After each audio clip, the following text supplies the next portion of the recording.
Hello all, I'm Kel Kidman and welcome to Breaking on the Daily, and today we begin with the beginning of the great COVID rollback, where a lot of policies are being removed and some government restrictions are being removed.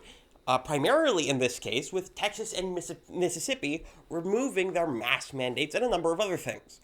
Now, this is coming at the back, essentially, of the CDC's director saying, oh no, you shouldn't remove restrictions, please don't remove restrictions, and all this sort of stuff. And there's been a lot of fallout, predictably, from these announcements coming from these two states, particularly Texas, as it is the most populous one, and thus the one that's going to get talked about the most. It's just kind of a natural thing that's going to happen. A lot of things with regard to this have happened on Twitter, with a lot of people freaking out, particularly people who aren't living in Texas, you might notice. But this is eminently good. It is good that the government is removing some, at least, of the authoritarian restrictions that have gone on for almost a year at this point. It's almost to the point where we are at the year of what is, at this point, we can claim, pretty much without reservation, was a lie of the 15 days to slow the spread thing. All of that was clearly a lie, a setup. We can make, that is entirely obvious at this point. It was obvious, even at the time, that this sort of thing was not going to last 2 weeks. But seeing as it's still going on a full year later, I don't see how you continue to make that argument. And these are good first steps for some of these states. I live personally, and I've been very lucky to live in Utah at this point, because Utah is one of the most lax states in the union. Most businesses have been open for a good part of the year. We were only closed for a few months earlier on, and then we mostly opened up, though we did have a mask mandate and that sort of stuff, which I don't like, but it's whatever. It's not as big of a deal as something like a full business shutdown. So I appreciate that not happening, but that's not the only thing that's happened with regard to COVID rollbacks, because we're also seeing an example of New York lawmakers are now voting to strip Governor Cuomo of his emergency powers. And now a lot of this has to do with the scandals going around, things with like the nursing home scandal, though for some reason primarily about the sexual harassment scandal, where it's kind of not as big of a deal, at least in my opinion, as something like the nursing home scandal. The nursing home scandal is obviously more important, but it doesn't get covered as much because, well, people don't want to admit that they lied about him for months. And, there has been a quote on this from one of the lawmakers. She said that we certainly see the need for a quick response, but also want to move towards a system of increased oversight and review. The public deserves to have checks and balances. Our proposal would create a system with increased input while at the same time ensuring New Yorkers would continue to be protected. It's, of course, the sort of conciliatory speech you'd sort of see, but the actual action itself is pretty good. It is well done in that it is removing the emergency powers that the governor has had for a year, much longer than what is reasonably necessary under any constitutional measure. It was obvious going into, certainly around halfway through this, a few months on, that the sort of things that were being proposed, things that were being done, were not for emergency measures, at least not under the constitutional definition that is had in the U.S., but that hasn't really made a difference to a lot of people, at least not until the court cases started winning in court against these sort of authoritarian lockdowns, particularly in places like New York. And, these sorts of things that have been happening do mean a lot for the future, because it shows that the country is moving on from these things. And it also comes at a very good time as well, where Biden has actually announced that by May, there's going to be enough COVID vaccine for all U.S. adults. This is a good thing. I am not going to get a vaccine, as I've already made myself clear. I'm not personally going to do it because I do not support the sort of authoritarian things that are being backed on this sort of stuff, and I don't feel the need to have sort of protection from that sort of thing. So I'm not going to get it. Because I don't feel the risk, and I don't want to support those authoritarian policies. But the idea that we get the vaccine in and then they lose all of their justification for these sorts of things, wonderful in my book. I want to see these authoritarian policies go away. And If a vaccine existing as an option is a part of that, perfectly fine with it. My only problem with the vaccine is, one, seems a bit rushed, and two, that it seems to me that it's being used to push authoritarian policy. Those are my problems with it. My problems with it do not extend to its potentiality for actually curing the disease or being a part of a solution for this disease that clearly does exist. That's not my issue with it, and it never has been, just in case it wasn't clear to any of you out there. But, on the flip side of all of this, there are some states that still have to deal with the despots, because Whitmer has continued to cover up certain things that have happened in her COVID response. Because a thing that happened just about a month ago was her health director actually resigned. And this was unexplained. People didn't know why he resigned, though they know he did. And it's become clear at this point that something is being covered up. We don't know exactly what, but we do know that the former director signed essentially a confidentiality agreement that said, okay, we're not going to talk about why we left. And this is all coming off of sort of the similar scandals that Whitmer has had in comparison to someone like Cuomo. And so people are at least speculating that this has something to do with that, and that there may be a cover-up just like there was in New York with regard to these numbers. And, of course, there has been the requisite and obvious backlash and outrage that has come from the Republicans. The Republicans have made all sorts of hay about this, and in that state, there has been a lot that has been said about this particular issue. And I'm not going to rag on them particularly here because, this is good political hay, and I'm not going to criticize someone for taking that sort of tact. But what I want to talk about more is the absolute brazenness of the government officials in this context. Because the health director left, and apparently the reason that he left was so egregious that it could have gone to the papers and been a popular story, and that made the Whitmer administration feel the need to actually buy him off. We know that money switched hands here. So this isn't something that is particularly new. I'm not saying that this sort of thing is somehow uncommon either today or in yesteryear, because frankly, this sort of stuff has happened for decades, if not centuries, probably since the entirety of politics has even existed, under any context, not just American system. But, and this is an advantage of the internet and what we have today, we are able to know this is happening. It's great. It is wonderful that we are able to actually know this is happening and be able to gather information from many different sources that we are able to personally verify ourselves rather than relying on one or the other in order to tell the entire story. So there has been a lot of brazenness that has been seen with regard to many government officials over the time. Many people have been shown to be entirely hypocritical about their governmental policies, particularly with regard to COVID. But the thing is that these sorts of things were happening for literally centuries. If you remember the Prohibition era, there were many examples of politicians being caught going to speakeasies and violating Prohibition laws. Those are things that have been happening for decades and centuries. Political corruption has existed since politics itself has existed. And so it is very advantageous to us that we have access to this sort of information, that we're able to actually see these sorts of things happening in real time. So I don't see sort of the argument that gets said a lot, where people argue that, somehow our culture is so much more muddled than it used to be. Well, maybe it is, but that muddling is not necessarily bad, because the reason it's muddled is because the clear picture that we may have had before wasn't exactly accurate. In fact, it wasn't even really in the ballpark of what was really going on, and I think that's an important distinction to be made. But there are, of course, some disadvantages that have occurred from the whole social media explosion that has happened over the past decade and a half or so.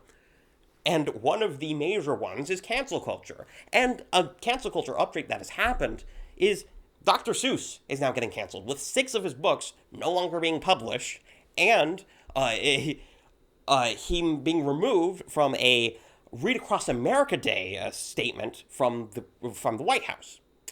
Both of these things have happened on March 2nd, which, for those of you who don't know, is actually Dr. Seuss's birthday itself. I have to feel for the guy, because seriously, getting canceled on your birthday, it's just a shame. But, of course, this hasn't gone exactly to plan. I imagine that the corporation or the, I guess a state at this point, that was canceling these 6 books, expected that there wouldn't be a huge deal, since most of these books aren't particularly popular Seuss books. They're more like secondary spin-offs of some of his more popular books, and that sort of stuff. But what has actually happened, in fact, is that the prices for all 6 of these books have skyrocketed in the interim. In just 24 hours, things are going from, maybe $10 a piece max to upwards of around $760 for a singular Dr. Seuss book that was canceled by the estate, the publisher. I don't think this went exactly to plan.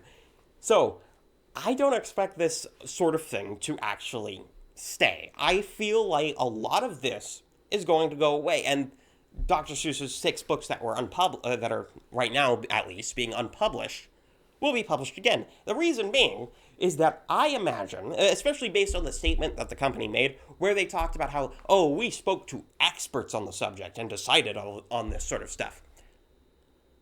I feel like these experts, race grifters, came into their offices and said, hey, we're going to make a big stink about Dr. Seuss and all this sort of stuff and your complicity in racism if you don't pay us money to tell you which books to remove. And so they said, okay, these books aren't particularly popular anyway, so we'll just remove them and we'll pretend like nothing happened, and we won't expect anything to happen because we weren't really getting much sales from these books. Anyway, whatever, just go away. That's sort of what they did. And now they're probably feeling like idiots, because it's clear that these books had commercial potential, because they are being sold for ridiculous prices right now. Now, I expect this situation to be reversed. I expect cooler heads to prevail, because the cooler heads are going to walk in and say, hey, why are our books selling for $760? And management who just canceled these books will be like, what? No, we stopped publishing them. No, we aren't publishing them anymore. What are you talking about? It's like, yeah, well, they're going for $760 on eBay. Why did you stop publishing them? Clearly, we're making money off of it. Why are we making money off of it? I don't know. So that's kind of what I expect to see. But there has been a sort of persistent argument whenever you bring up cancel culture, particularly on places like Twitter or other mainstream big tech platforms. And that is the utter lack of a distinction between canceling and something benign like criticizing something. And this is something that has permeated throughout many different arguments. I've seen Styx make the argument against Ben Shapiro about this sort of thing. I've seen many other sorts of people give across the idea that canceling people like Gina Carano was simply criticizing her for comparisons, or all of these sorts of things. You can name any scenario in which someone has been canceled and removed from their job, fired, and they'll say, no, it was just criticism. Well, I'm here to make it straight. There is a difference between criticizing someone and canceling someone. Just the same way that there's a difference between criticizing someone's actions from a moral perspective and calling for their actions to be illegal themselves. This, fundamentally, is the basis of libertarianism, and those who don't believe that there can be a differentiation between something being immoral and something which should be illegal are not libertarians, they're authoritarians. This is something that is missed by a whole lot of people, including people who call themselves libertarian. And in this case, a similar thing is happening, where people are not understanding that me saying, I don't like this thing, or I don't like this political take from LeBron James, is not the same as me saying, LeBron James should be fired. It turns out that when I'm saying that LeBron James has some stupid political takes, he shouldn't talk about China, or he should talk about China more, I'm not calling for him to be fired if he doesn't do that. I'm not calling up his team. I'm not calling up his manager. I'm not calling up anyone to try and get him canceled. And I'm not trying to start an online mob to do the same thing anyway. But in the case of something like the Dr. Seuss situation that we're talking about today, many people are explicitly calling for his books to not be published, to not be read to kids, to no longer be had in public conversation at all. And some people are calling for not just these 6 books, but every single one of his books, because they claim he's some sort of evil person because he made certain propaganda reels with caricatures. Because people don't understand that certain people have features, and when those features are exaggerated, that's what a caricature is. It's not necessarily an explanation of one's entire race. It's not necessarily a generalization. Many times, it's only applicable to one person. But people ignore this sort of stuff because they want to cancel him. They want to completely get rid of him because he espouses certain ideas that they don't accept. Particularly something like The Sneeds. You know, that anti-racism book. Or not anti-racist, just non-racist. Because it turns out that the SPLC doesn't quite like the Sneeds. I think I'm remembering who it was correctly. The ones with the stars on their chest, if I got that wrong. Well, the SPLC was actually complaining about this story, despite it being a non-racist story, something that you would see very commonly in something like the civil rights movement of the 1960s, something that you would see praised by such people, by Martin Luther King and the like. Though I'm not saying that they necessarily did at the time. I have no idea. I don't have any quotes, so just to be clear, I'm not claiming that, but it's very similar rhetoric is my point. Because they don't like that after all of it, and after all of the nonsense and the idea of the cycle, you know, that, oh, these people are oppressed, and then these people are oppressed, and it's just over and over again, all throughout the cycle, this machine and whatnot, that they just stop accepting the cycle and actually accept everyone. And through their criticisms of it, the SPLC actually completely ignored the point of the story and actually ran afoul of it. Because they started by being in the cycle itself. And that's the fundamental problem of being anti-racist. What it ends up being is that when you are anti-racist, you end up fueling racism into the future. And when you fuel racism into the future, as is exemplified in this Dr. Seuss story, it only continues, and it will only come back to bite you later. No matter how long it might be, but eventually it does. Because it turns out power shifts. And sometimes the power's in one hand, and sometimes the power's in the other. And so what has to happen, at least according to this particular book, is people just have to stop caring about this sort of stuff, especially when it's something that doesn't matter, like stars on their chest or something like that. And similar, skin tone doesn't matter. I don't know why I have to say this, but it doesn't matter. Skin tone doesn't matter under any circumstances at all, at least when you're referring to people. I don't know why I have to explain that. But moving on to something else. Former CIA director, or I think former, FBI director Christopher Wray has denied any evidence of Antifa being involved in the Capitol riots on January 6th. Now, I want to show you this because it is just utterly insane. Just watch. And I understand from your testimony previously that you did not see Antifa or left-wing groups playing a significant role in the January 6th insurrection. Certainly, while we're equal opportunity and looking for violent extremism of any ideology, we have not to date seen any evidence of anarchist violent extremists or people subscribing to Antifa in connection with the 6th. That doesn't mean we're not looking, and we'll continue to look, but at the moment, we have not seen that. Yeah. He denies that there is any evidence of Antifa being involved in this case. This runs afoul of evidence. You see, there is evidence of people who saw with their eyes while they were on the ground on January 6th of people, at least a busload of Antifa militants, being involved in the riots. So, yeah, that's a lie. But of course, he has an easy out, because all he has to do to say, well, no, there's no evidence, is to discard any evidence there is as illegitimate. This is a common tactic that happens all over the place in discussion. Most commonly, at least from what I've seen, in actually religious discussion. You'll see the people who claim, oh, there's no evidence that Jesus existed, or there's no evidence that Moses existed, as some of the more common ones. People who claim that, oh, no, there's no evidence that Jesus existed if we ignore the fact that there is evidence in the Bible.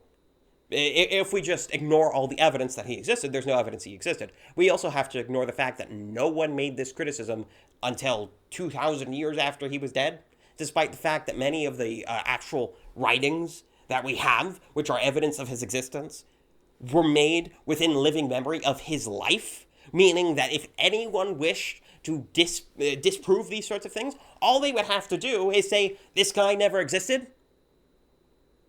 Utterly ridiculous. Also, for the Moses example, why wouldn't he just why would the founder of the religion, who presumably was named Moses, name it after someone else? Why would that happen? That doesn't make sense. It doesn't make sense. Even if you're to accept that the story didn't happen in the Bible the way it's told, why wouldn't it still be named after the guy who created the religion? I don't get it. It doesn't make sense. It really doesn't. But this sort of thing happens all over the place because the evidence itself is much more malleable than many people make it out to be. And it isn't even something that I'm completely free of, because I have made at least very similar arguments in the past, particularly with regard to mask mandates. Much of my arguments regarding that have to do with denying or discarding certain sets of evidence that have been proffered in favor of masks. However, I would make the differentiation there that I actually acknowledge that there is claims of evidence and try to debunk them, and try to take these evidence and analyze their methodology and say, well, their methodology doesn't apply here, or something like that. But in these cases, and particularly with Christopher Wray, where he's denying eyewitness accounts, he's not actually acknowledging the evidence itself and saying, well, that evidence is scant, or that evidence is not reliable for some reason. He's just saying there is no evidence. He's not acknowledging any of it. He's not actually interacting with the argument, but rather is simply asserting a position and saying that it's evidenced in fact, when it isn't. That is what is occurring here. And it is a continual infuriation of mine that this is so prevalent. It happens in science too. I'm not the only one. The people on the pro-mask side also make the argument that there's no evidence that masks don't work, which is utter absurdity, but we can get beyond that. This is a pernicious and just infuriating argument. And it happens all over the place. Once again, things like election fraud, election integrity. The idea that there's no evidence of election fraud is a identical argument to this, because what they do is they say, well, all of that evidence that you proffer is illegitimate for some reason, or just no reason at all. Oh, it's released by someone I don't like. That means it's illegitimate. It's that sort of stuff, because evidence is malleable, and that's kind of something that needs to be more understood and acknowledged by many people. Many people believe that there is one set of facts that is immutable, but the fact of the matter is that all of the facts that do exist are still run through the filter of the people who are stating them. In many cases, the facts are at least partially mixed with opinion and even bias when it comes to the actual methodology of collecting said facts. When that is the case, you have to determine through the methodology which facts are most likely to be accurate. Once you have done that, then you will have a specific set of facts. So simply throwing, say, a study at someone without any acknowledgement of its methodology and its flaws or advantages is not helpful. That's why people are making fun a lot more of people who just cite studies at you without ever seeming to ever read them or understand their contents to any reasonable degree outside of its abstract and possibly its conclusion. That's why this sort of thing is happening. And it shouldn't be surprising, and I hope that proffers a new way of looking at this sort of stuff. And that we do look at methodology more often. I would quite like to see that. And I think that's where I'm going to leave us off for today. Wherever you are, subscribe. Unless you're on YouTube, in which case look at all of those pretty links down in the description and look anywhere else for wherever else I put my videos. I like BitChute, I like all of these sorts of websites that are down there, and I like posting my thoughts on Gab or Minds or Parler, wherever I feel like doing it. Anyway, I'm Cal Kidman, this has been Breaking on the Daily, and I'm out.